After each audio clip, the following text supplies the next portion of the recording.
everybody, this is Sergeant Okinawa with TundraGeeks.com. I'm going to show you how to do a stock airbox modification install. So let's go ahead and take a look at the equipment that you need.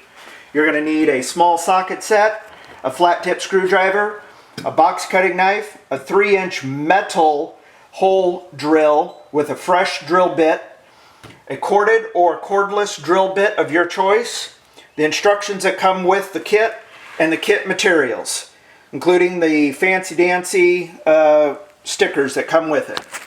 So let's get started and head on over to the truck. Alright folks, the first thing you want to do is you want to disconnect the negative side of the battery. With your small socket set, go ahead and loosen up your negative side terminal and remove that bad boy and make sure it's off to the side. Okay folks, the next thing you're going to do is you're going to disconnect the mass airflow sensor wiring by pinching the back side and lifting up. Also, there is a clip on the back side of the stock airbox. You want to just pull gently on it and out it will come. Next, you're going to loosen the hose clamp on the intake. Then you're going to pull slightly back and forth to loosen it up if you've never removed it before. Alright, the next thing you're going to do is take the top off the stock airbox. There's 1, 2, 3, 4 clips. Make sure that they're hanging down and out of the way. Grab the top of the airbox and remove.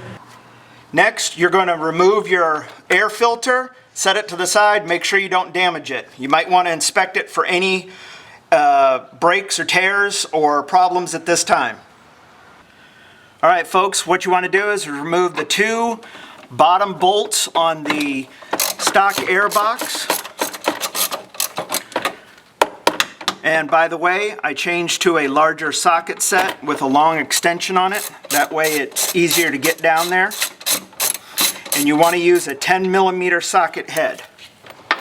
And go ahead and lift the stock airbox out of the engine compartment. Alright folks, the next thing you're going to want to do is, if you have a 2014 or above Tundra, you're going to relocate both of these ground wires right here. As you can see, they need a 10mm socket to remove the bolts, and we're going to move those over. Alright folks, what we've done, we've removed the screws for these ground wires and we're going to relocate them over here. And at this time I wanted to demonstrate and show you that the stock airbox intake into the fender well just comes out. It's a piece of rubber. Alright folks, what you want to do is you want to take a Sharpie marker and you want to go ahead and mark halfway between where the stock position was for the ground wires and the stock airbox intake. You want to mark that because you're going to drill that in a few moments. Okay, it's recommended that you use a center punch and hammer.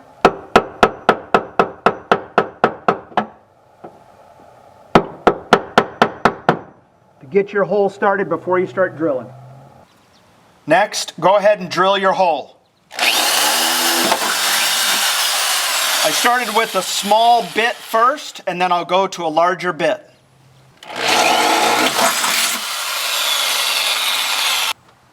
Alright folks, just so you can stave off any possibility of rusting, go ahead and give that hole a little shot of Rust-Oleum paint. Using a Dremel tool or sharp knife, carefully cut away or grind the 5 fins on the bottom right of the airbox base and smooth out the surface.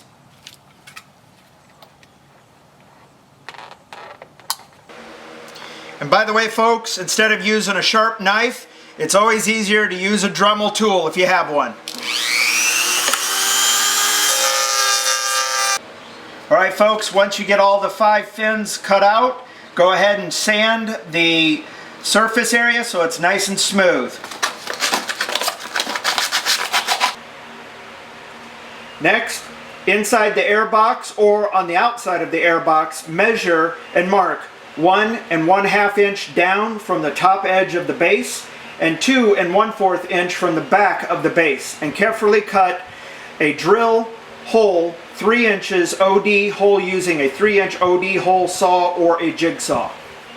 I use a silver Sharpie.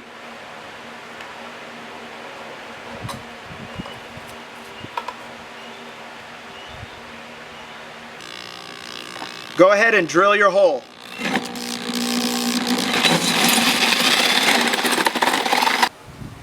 Be careful, and in any case you might have where the drill bit catches the plastic. Go ahead and use some 100 grit sandpaper and smooth that baby out.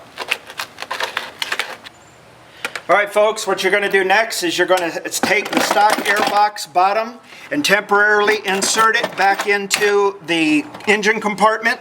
Get it lined up with the bolts, make sure it's not moving around. Then use your 3-inch drill hole saw and insert it into the hole that you made in the stock airbox. And go ahead and mark the side of the engine compartment by moving the drill bit left and right, making an X where you need to drill. Alright folks, make sure that the negative side of the battery is still disconnected. Insert your bolt. I used a pair of needle nose vice grips to hold the bolt on the inside. The bolt sticking out. I go ahead and tighten down the standard nut. Place the wires on top.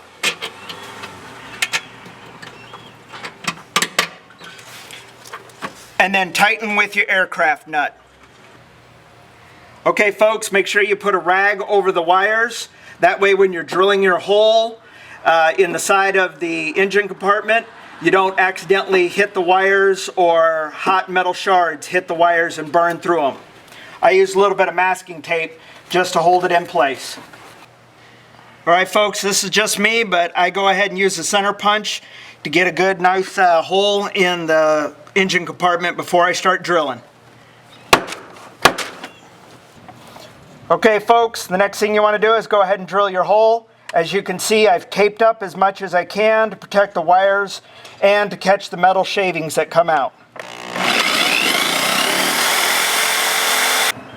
Okay folks, as you can see, I put down 2 layers of heavy-duty tape plus the black electrical tape that was on the wire harness and the wire itself, and it almost got all the way into the wire. I can just barely start to see a little bit of copper color. So again, be very careful with this wire harness that you don't cut into those wires. Also, as you can see, lots of metal shavings and everything, so I use some paper to catch all those, and you don't want them to go off into the intake harness. Next is use a half-round file and go ahead and smooth out the hole and get any burrs or anything off of the body, the interior and the exterior.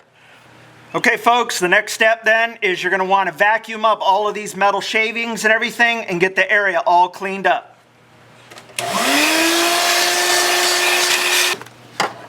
Alright folks, putting this part in is not as easy as it looks. You have to put the flange in from the outside of the engine compartment.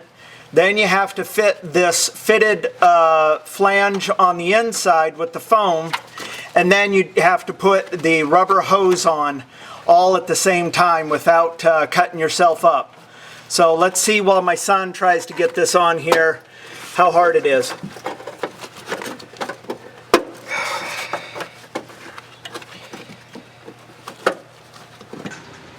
Okay folks, next you're going to put the rubber seal on the outside of the box. The 5-inch strip goes on the outside. Peel it off and slowly and carefully match it around the edge, making sure that it is sealed nice and tight. Right up to the edge, just like that. Okay folks, for the inside, take the 7-inch strip, take the backing off, and apply it to the inside, making sure that it matches up right to the edge of the opening.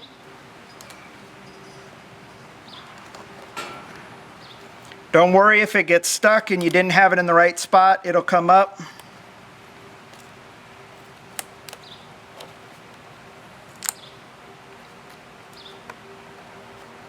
Press it firmly in place, and we'll move on to the next step. Okay folks, FYI, I just found out that I could go ahead and do the piggyback style of the ground wires, and I didn't need this hole here, so I'm just going to use the original hole and do the piggyback. Depends on where you cut your hole at and if you're able to do this or not, but when in doubt, you know, make sure you get this hole drilled. That way you don't have to go back and retrace your steps. So word to the wise, if you want to use this piggyback style, you can do so. Alright folks, the next step is you're going to use this custom inside flange. Make sure that the bottom beveled portion is at the bottom of the stock airbox. Stick it through the hole, press it up against the cushion slightly.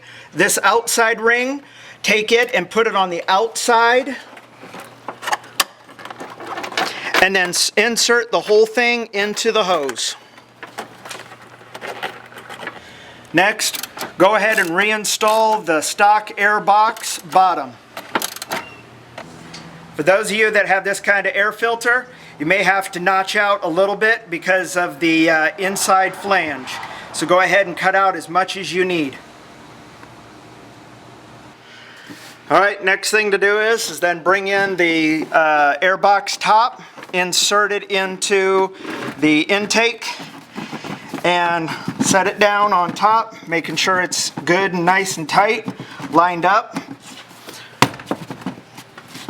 Sure it's all good, and then go ahead and do your clamps.